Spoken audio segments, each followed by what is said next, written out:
أعوذ بالله من الشيطان الرجيم. بسم الله الرحمن الرحيم.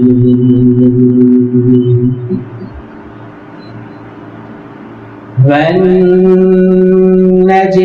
إذا هوى ما ضل صاحبكم وما غوى وما ينطق عن الهوى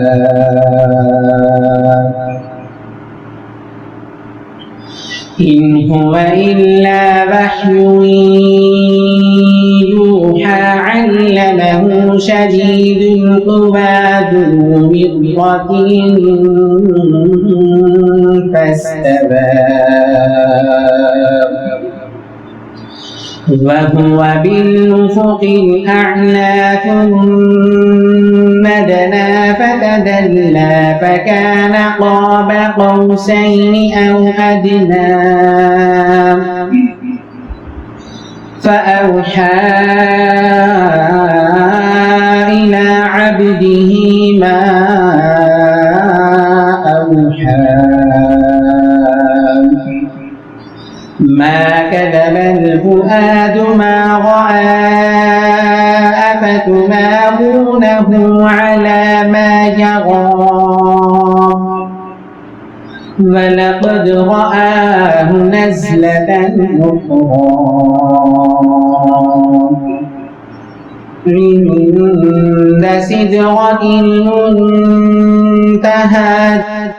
عندها جنة المأوى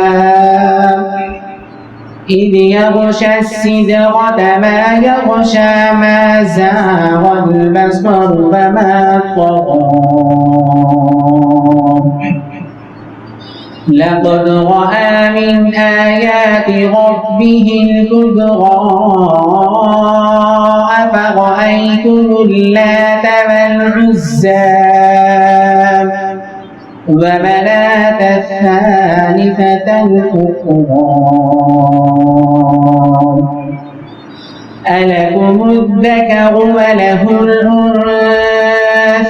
تلك إذا قسمة ضيزى إن هي إلا أسماء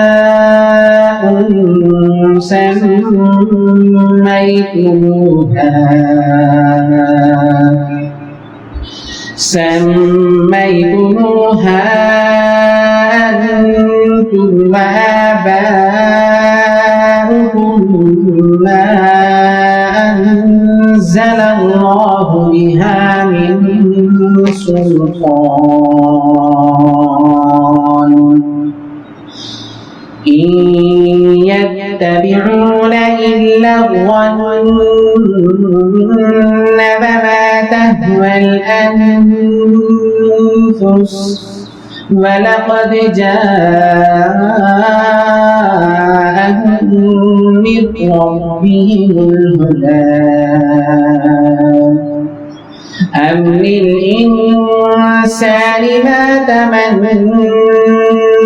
فلله الآخرة والأولى وكم من ملك في السماوات لا تغني شفاعتهم شيئا إلا من بعد أن يأذن الله لمن يشاء ويرضى.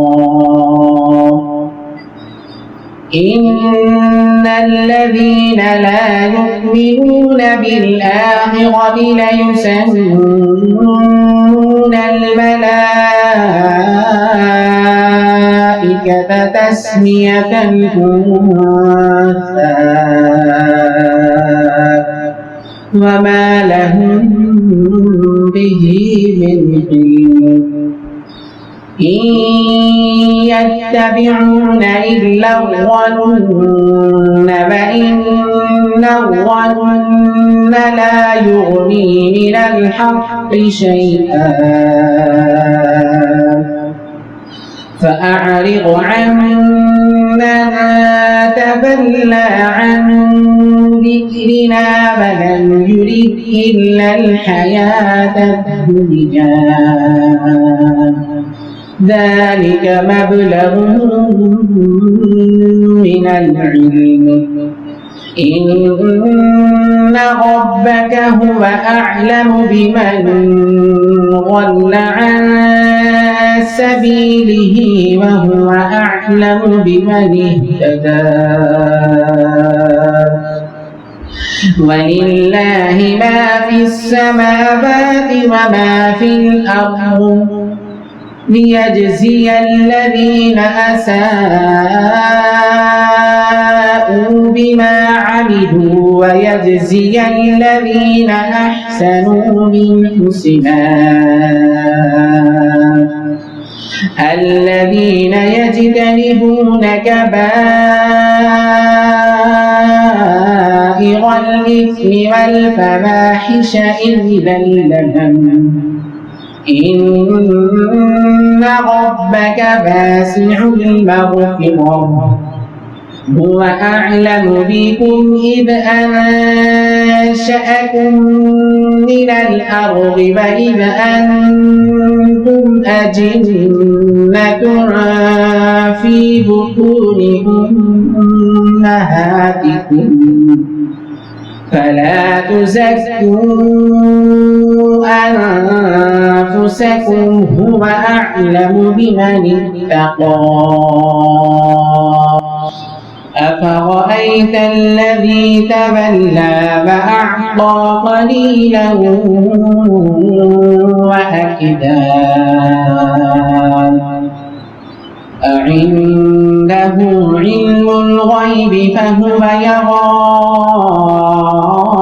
أم لم ينبأ بما في صحف موسى وإبراهيم الذي وفى ألا تزر وازرة وزر أخرى وأن ليس للإنسان إلا ما سعى وأن سعيه سوف يرى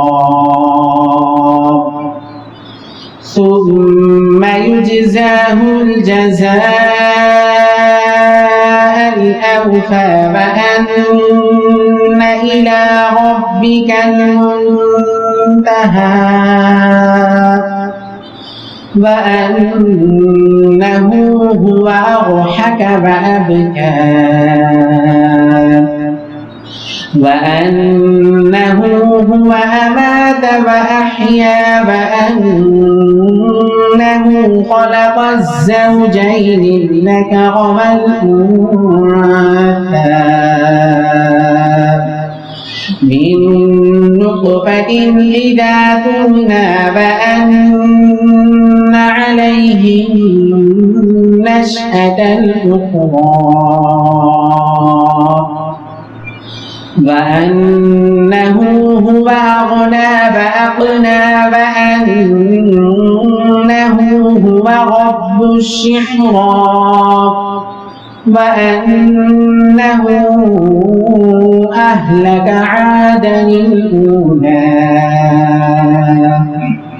وثمود فما أبقى وقوم نوح من قبل إنهم كانوا هم أظلم وأطغى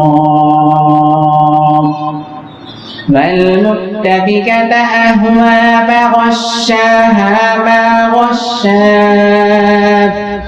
فبأي آلاء ربك تتمارى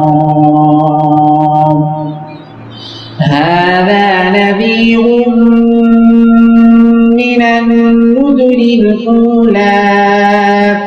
أزفت الآزفة ليس لها من دون الله كاشفا أفمن هذا الحديث تعجبون وتضحكون ولا تبكون وأنتم سامدون فاسجدوا لله واعبدوا آمنت بالله صدق الله العظيم